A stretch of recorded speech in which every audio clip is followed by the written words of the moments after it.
여러분 안녕하십니까? 반갑습니다. 예, 계속해서 우리 사도행전 함께 나누겠습니다.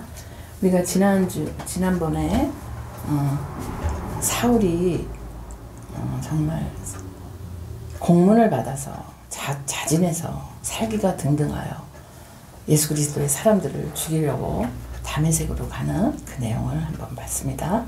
함께 나눴는데 주님이 그 길에서 예수님이 사울을 만나십니다. 만나주십니다. 빛으로, 말씀으로, 음성으로 만나주시는데 함께 있던 사람들은 듣지 못했습니다.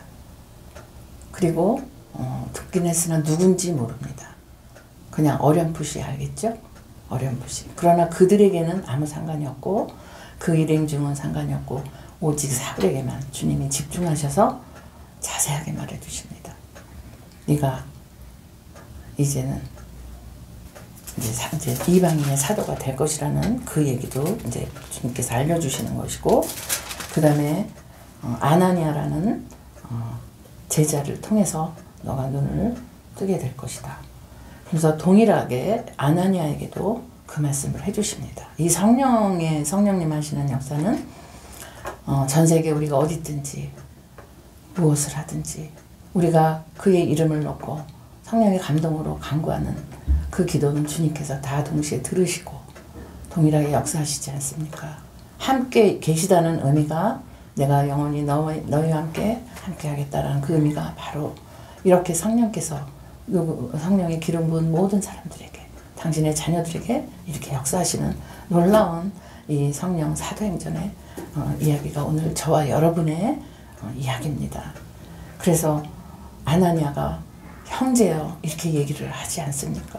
그러면서 손을 얹어 기도할 때에 그의 눈에서 비늘이 벗겨집니다. 어떤 비늘입니까?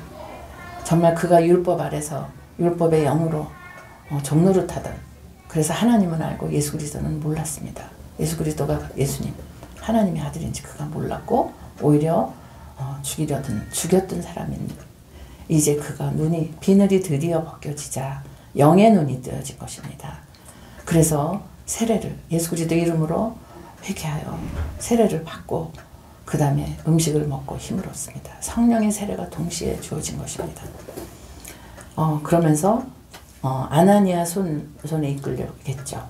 며칠 동안 그 다메섹에 있는 예수님의 제자들하고 함께 지냈다 그랬습니다. 우리 그 다음부터 다시 보겠습니다. 20절. 함께 지냈던 그 사울이 그런 다음에 그는 곧 여러 회당에서 예수가 하나님의 아들이심을 선포합니다. 여러분 놀랍습니다. 정말 성령의 역사는요, 그 자리에서 금방 우리 사람이 볼 땐 그 자리에서 금방이지만 주님의 나라에서는 이미 예정된 그 설계도대로 이렇게 인도하셨던 것입니다. 이 일이 오늘 저와 여러분에게 동일하게 일어나고 있습니다. 예수님은 하나님의 아들이라고 선포를 합니다. 부활을 전하고 있습니다. 부활의 증인으로. 그러니 21절 봅시다. 그 말을 듣는 사람들은 다 놀라서 말합니다. 아니 이 사람은 예루살렘에서 예수 이름을 부르는 이들을 마구 잡아 죽이던 바로 그 사람이 아닌가. 그가 여기 온 것도 그들을 잡아서 대제사장들에게 끌고 가려는 것이 아닌가. 체포하려고 왔는데 아니 이게 도대체 어떻게 된 일이야. 그러니까 몇 명의 제자들은 같이 지내면서 먹고 이제 알았단 말이에요. 그러나 다른 사람들은 세상에 너무나 깜짝 놀랄 일이 지금 벌어진 것입니다. 저게 무슨 일이지? 우리가 속고 있는 거 아닌가? 뭐 그런 생각도 혹시 들었을지도 몰라요. 그런데요, 그 다음 절에 보면 22절. 그러나 사울은 더욱 더 큰 능력을 얻어서, 그러니까 복음의 능력을 얻게 됩니다. 하늘의 권세를 얻은 것입니다. 예수가 그리스도이심을 증명하면서 다메섹에 사는 유대 사람들을 당황하게 하였다. 왜 안 그렇겠습니까?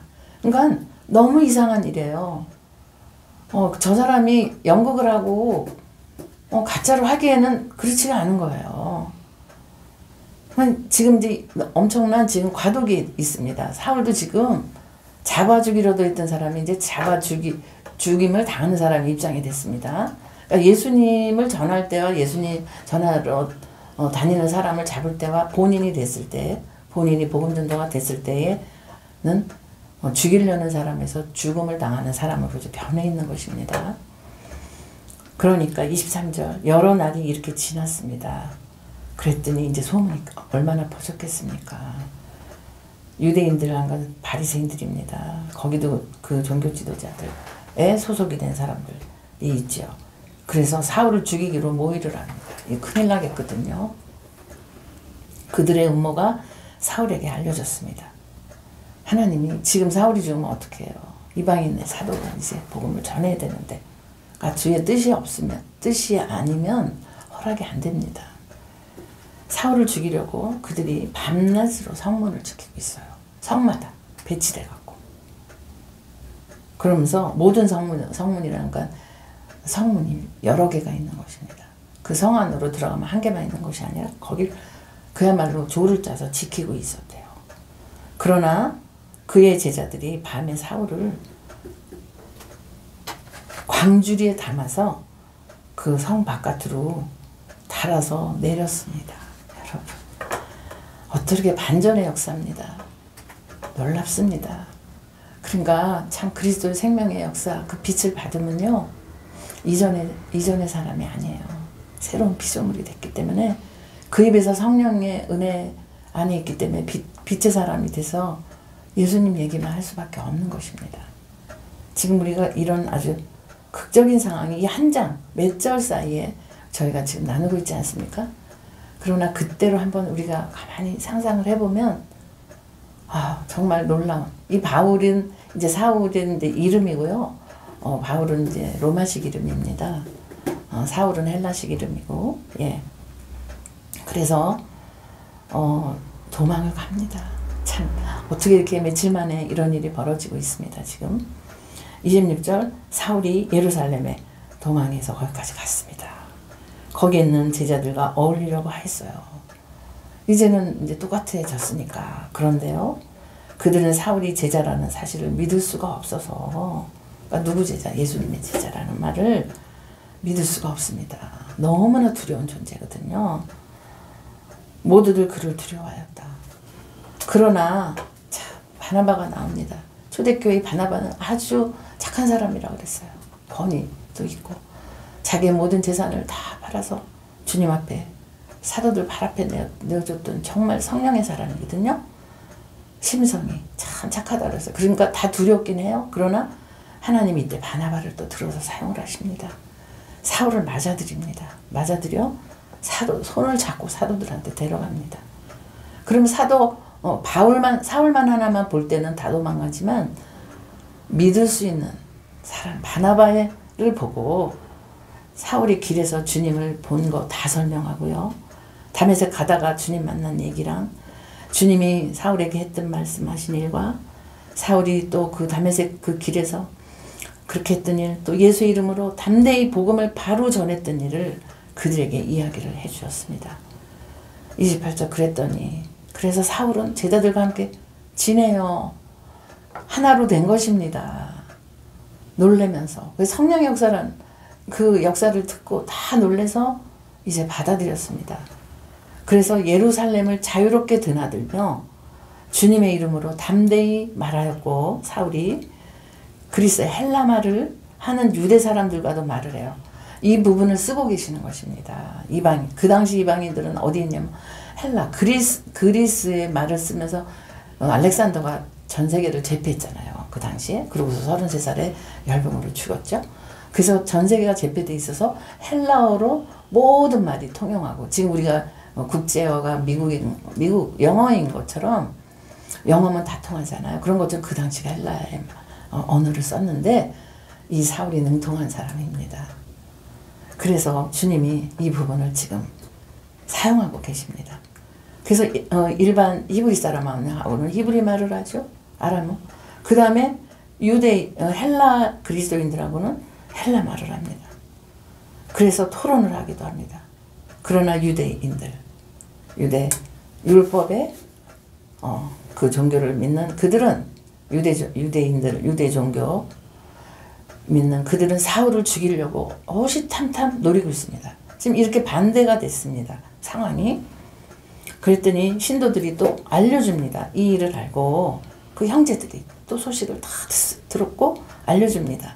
그러니까 사울을 가이사랴로 데려가서 다소, 길리기아 다소 자기의 고향으로 보냅니다. 일단 거기는 이제 모든 터전이 자기 터전이 있으니까 일단 사울이 피신을 하는 거죠. 하나님의 역사가 또 있습니다. 그 길리기아 다소에 가서 그 광야에서 한 10여 년, 한 그 14년이라고 성경은 나와 있습니다. 거기서 하나님이 엄청난 훈련을 통해서 그의 불같이 뜨거운 예수님을 사랑하는 마음도 있지만 그 성품을 다스리고 철저하게 사도로 이제 부름받게 안디옥으로 부름받는 바나바가 또 데리러 가거든요. 그때까지 하나님하고 깊은 교제의 시간들을 이제 보내게 됩니다. 그러는 동안 31절 그런 동안 교회는 유대와 남쪽 유다입니다. 그 다음에 갈릴리 북쪽에 갈릴리와 또 사마리아 온 지역에 걸쳐서 그 평강이 있으면서 튼튼히 하나님의 사람들이 이 교회 예루살렘 교회 모교회를 중심으로 많은 영혼들이 주님 앞에 돌아오고 있다는 것입니다. 튼튼히 서갔다는 건 굉장히 단단한 기초를 세워가면서 교회가 서져갔다는 것입니다. 주님을 두려워하는 마음과 거룩한 두려움이죠. 주님을 예수 그리스도를 그 다음에 성령의 위로도 많이 받고요. 그 다음에 점점 마음을 다해서 정진하여 그 하나님의 사람 한 명 한 명의 예수 그리스도를 심령에 모신 그 수가 점점 늘어나 보이는 교회도 점점점 이제 커가고 있다. 번성하고 있다라고 31절까지 이렇게 기록이 되어 있습니다. 그러니까 이 초대교회 고난도 많고 어려움도 많은 시대지만은 하나님의 역사는 이렇게 빛의 역사는 흑암을 항상 같이 안고 그 어둠 속에서 같이 가고 있습니다. 더 빛이 납니다.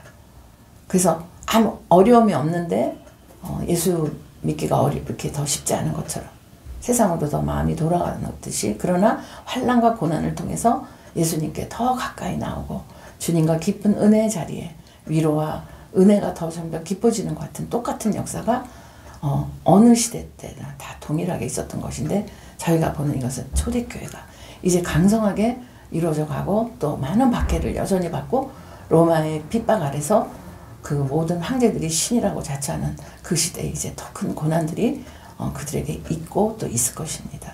지금도 여전히 저희들은 세상으로부터 미움을 받고 있습니다.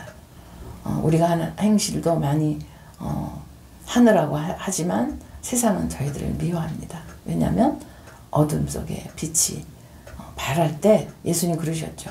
너희가 나로 인해 많은 어려움이 있을 것이 끝까지 인내하고 견디라고 말씀을 하시죠.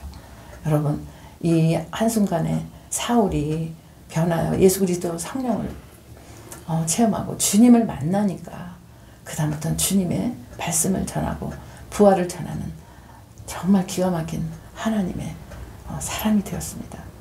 계속해서 이 사도행전은 이제 이 사도들의 이야기, 사도 바울의 이야기, 정말 예수 그리스도를 전하는 그 이야기가 계속될 것입니다. 여러분 우리도 사도행전을 계속 지금 주님 안에서 써내려가고 있는 중이 아니겠습니까? 여러분 삶에 주님을 전하다 고난도 받으셨고 또 앞으로도 저희들은 그럴 수도 있습니다. 그러나 주님께서 주시는 많은 위로와 또 그 많은 은혜와 더 사랑을 더 깊이 깨달아 알수록 우리는 하나님께 영광을 올리게 되고 주님께서 저희들에게 정말 머리를 쓰다듬어 주시면서 이제 만나게 될 그날을 소망하며 희망을 가지고 사랑하며 더 힘을 내시고 어려운 시대에 우리가 믿음으로 승리하기를 간절히 소원합니다. 여러분 또 다음에 뵙겠습니다.